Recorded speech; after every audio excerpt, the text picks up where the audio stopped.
Hello friends, ఈ స్టోరీని last వరకు చూడండి. నచ్చితే కనుక లైక్ చేసి కామెంట్ చేసి సబ్స్క్రైబ్ చేసుకోండి. వినయ్ అనే బాబు శివుడి పైన చాలా ఎక్కువ భక్తి ఉండేది.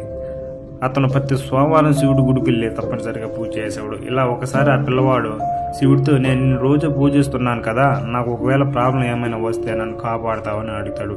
ఇలా ఒకసారి వినయ్ ఇసుకలో ఒక కోటను కడుతూ ఉంటాడు. అలా సగం కోటను కట్టాక అక్కడ ఒక కుక్క వచ్చి ఆ కోటని కూల్చేసింది. ఆ పిల్లోడు ఏడుస్తూ దూరంగా వెళ్ళిపోతాడు. ఆ పిల్లోడు తను కట్టిన కోటను చూస్తూ ఏడుస్తూ ఉంటాడు. ఇంతలో ఒక పెద్ద అల వచ్చి ఆ కోటను కూల్చేసింది. అప్పుడే వినయ్ షాక్ అవుతాడు. ఆ కుక్క కానీ ఆ కోటను కూల్చుకొని ఉంటే ఆ అలకి కొట్టుకుపోయేవాడు. అప్పుడు వినయ్ ఆ కుక్కను పెంచుకుందామని కుక్క వెనకాల పరిగెత్తూ ఉంటాడు. ఆ కుక్క ఒక గృహలోకి వెళ్తుంది. అప్పుడే వినయ్ కూడా ఆ గృహలోకి వెళ్తాడు. అప్పుడే తనకి పెద్ద షాక్. ఎందుకంటే అతను అక్కడ చూసింది కాలభైరవుడి విగ్రహాన్ని.